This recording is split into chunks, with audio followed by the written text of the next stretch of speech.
नमस्कार दोस्तों, आपका प्रसून एजुकेशन में स्वागत है। आज हम दिल्ली सल्तनत के बारे में डिस्कस करेंगे, डिटेल से पढ़ेंगे। दिल्ली सल्तनत 1206 से 1526 ईस्वी तक भारत पर शासन करने वाले 5 वंश के सुल्तानों के शासनकाल को दिल्ली सल्तनत या फिर सल्तनत ए हिंद या फिर सल्तनत ए दिल्ली कहा जाता है। दोस्तों, जो ये दिल्ली सल्तनत सल्तनत है, ये 5 वंश के सुल्तानों के शासनकाल को मिलाकर जिस डायनेस्टी का निर्माण होता है उसे हम दिल्ली सल्तनत कहते हैं। दिल्ली सल्तनत के क्रमानुसार 5 वंश निम्नलिखित हैं। पहला है गुलाम वंश, जिसे हम मामूलक वंश भी कहते हैं और इलबरी वंश के नाम से भी जाना जाता है। इसका जो कालक्रम था 1206 से 1590 तक था। सेकंड आता है खिलजी वंश। इसका जो कार्यकाल था 1290 से 1320 तक। फिर आता है तुगलक वंश। इसका जो कार्यकाल था 1320 से 1414 तक। फिर आता है सैयद वंश। इसका कार्यकाल था 1414 से 1451। फिर आता है लोधी वंश, जिसका कार्यकाल है 1451 से 1526 ईस्वी तक। इनमें से 4 वंश मूलतः तुर्क थे। जो इसमें से 4 वंश थे वो तुर्क से आए हुए थे, जबकि जो अंतिम वंश था, जो लोधी वंश था, वो अफगान से आया हुआ वंश था। मोहम्मद गौरी का गुलाम कुतुबुद्दीन ऐबक गुलाम वंश का प्रथम सुल्तान बना। जो मोहम्मद गौरी का एक गुलाम था जिसका नाम था कुतुबुद्दीन ऐबक, वह आकर गुलाम वंश का प्रथम सुल्तान बनता है। इस सल्तनत ने न केवल बहुत से दक्षिण एशिया के मंदिरों का विनाश किया, साथ ही अपवित्र भी किया। जब इस वंश का दिल्ली राजवंश का सुल्तान कुतुबुद्दीन ऐबक बनता है, तब वह दक्षिण एशिया के जितने भी हिंदू मंदिर थे उनका वो विनाश करता है और उनको अपवित्र करता है। पर इसने भारतीय इस्लामिक वास्तुकला के उदय में महत्वपूर्ण भूमिका निभाई।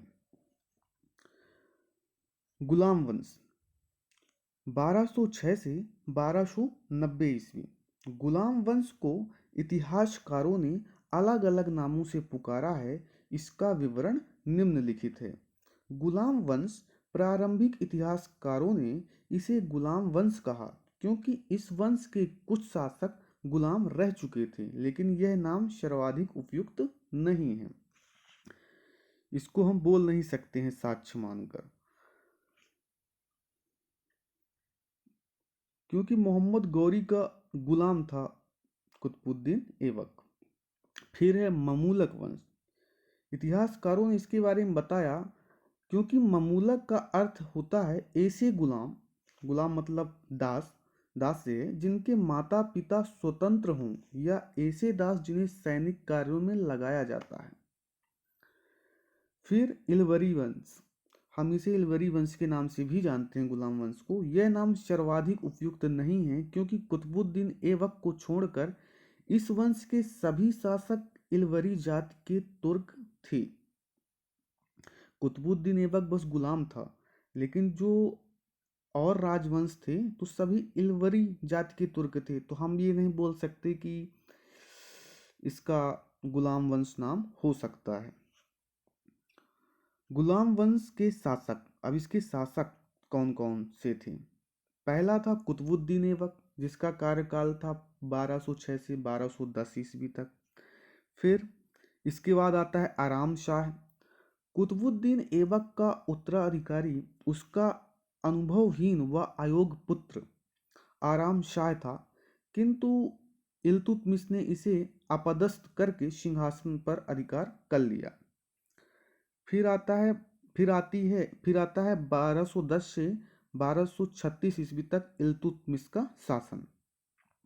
फिर उसके बाद आता है रुकनुद्दीन फिरोज शाह 1236 ईस्वी। इल्तुतमिश के बाद उसका पुत्र रुकनुद्दीन फिरोज शाह गद्दी पर बैठा। उसकी माता शाह तुर्कान दासी थी।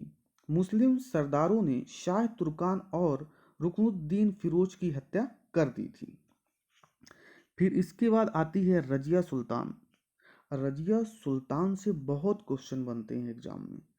रजिया सुल्तान, इसका जो कार्यकाल था 1236 से 1240। रजिया सुल्तान का जन्म 1205 में हुआ था और उसने देश पर सन 1236 से 1240 तक शासन किया।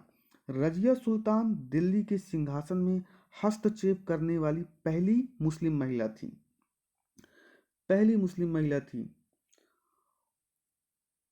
उसने दिल्ली का शासन अपने पिता से उत्तराधिकारी में प्राप्त किया था और 1236 में दिल्ली की सल्तनत बनी हुई रजिया सुल्तान। फिर उसके बाद कई शासक आए,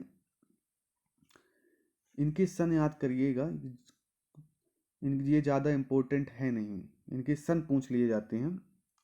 मुइजुद्दीन बहराम शाह, इसका कार्यकाल था 1240 से 1242 ईस्वी तक। फिर आता है अलाउद्दीन मसूद शाह, जिसका कार्यकाल रहता है 1242 से 1246 ईस्वी तक। फिर आता है नसरुद्दीन महमूद, इसका कार्यकाल जो होता है 1246 से 1236 ईस्वी तक। फिर आता है बलवन, इसका कार्यकाल रहता है 1266 से 1286 ईस्वी तक। फिर आता है कैकुवाद और कैमुर्श या क्यूमर्श के नाम से भी यह जाना जाता था। इसका जो कार्यकाल है वह है 1286 से 1290 ईस्वी तक।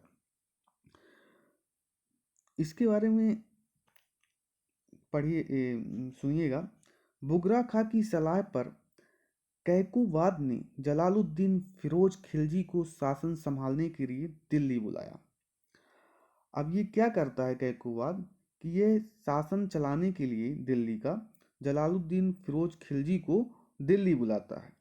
कैकुवाद ने जलालुद्दीन को सहिस्ताखा की उपाधि दी, लेकिन जलालुद्दीन फिरोज खिलजी ने 1290 ईस्वी में कैकुबाद को हटाकर बलमन के अन्य अधिकारी कैमुर्श को सुल्तान घोषित किया तथा कुछ माह बाद कैमुर्श की हत्या हो जाती है।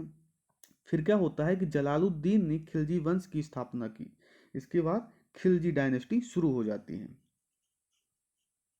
खिलजी वंश, इसका जो कार्यकाल था 1290 से 1320 ईस्वी तक।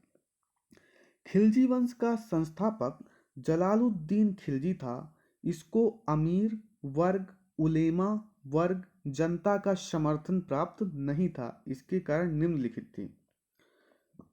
खिलजी वंश की स्थापना के साथ सल्तनत में नस्लवादी प्रवृत्ति का अंत हुआ। मतलब अब जो राजा बनता था वह वंशानुगत नहीं होता था तथा प्रशासन में वंश या कुल के स्थान पर योग्यता को आधार बनाया गया। जो जितना जागरूक होगा उसको दिल्ली की सत्ता दी जाएगी। खिलजियों ने बिना किसी वर्ग के समर्थन की शक्ति के बल पर न केवल शासन की स्थापना की बल्कि बड़े साम्राज्य का निर्माण किया। खिलजी वंश से दिल्ली सल्तनत में कुछ धीरे धीरे सुधार आते हैं। खिलजी वंश के शासक जलालुद्दीन खिलजी, इसका जो कार्यकाल था 1290 से 1298 ईस्वी। फिर आता है अलाउद्दीन खिलजी, इसका जो कार्यकाल था 1296 से 1320 ईस्वी तक। फिर आता है मुबारक शाह खिलजी, इसका जो कार्यकाल रहता है 1316 से 1320 ईस्वी। फिर आता है नसरुद्दीन खुसरो शाह, अप्रैल सितंबर 1320 तक इसका शासन रहता है, ज़्यादा नहीं रहता। गाजी मालिक के नेतृत्व में खुसरो शाह को मरवा दिया तथा तुगलक वंश की स्थापना की।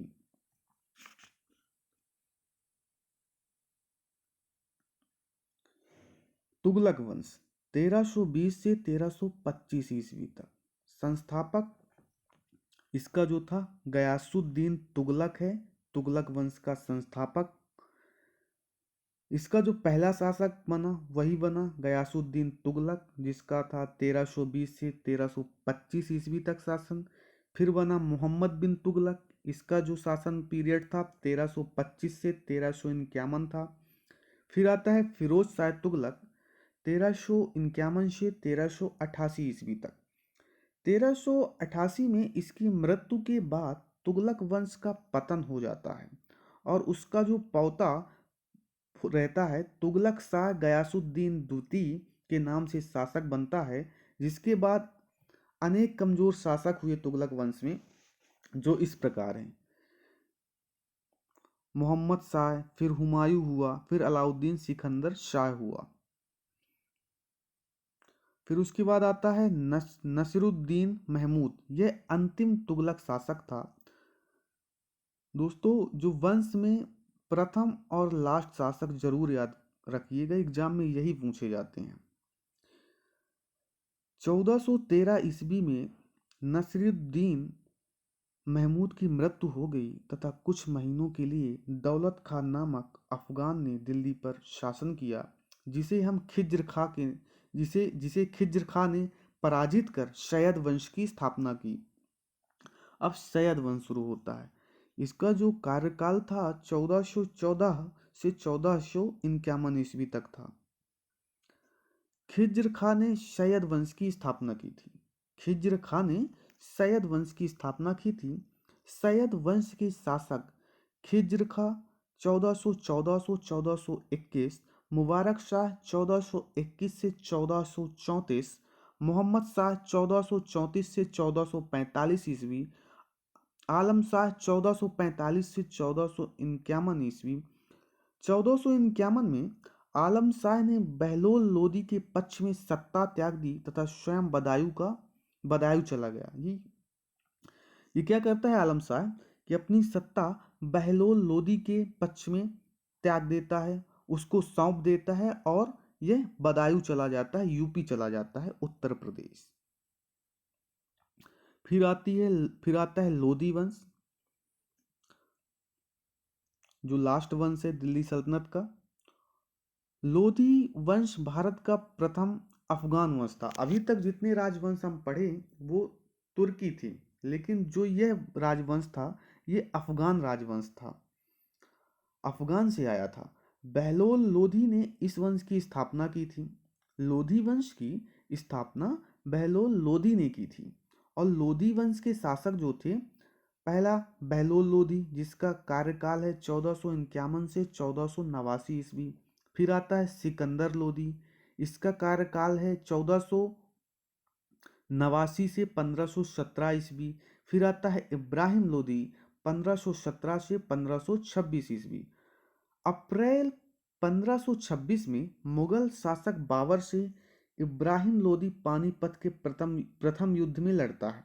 जो पानीपत का प्रथम युद्ध होता है मुगल शासक बाबर और इब्राहिम लोदी के बीच, उसमें इब्राहिम लोधी क्या होता है, मारा जाता है और इसी के साथ लोधी वंश तथा दिल्ली सल्तनत का अंत हो जाता है।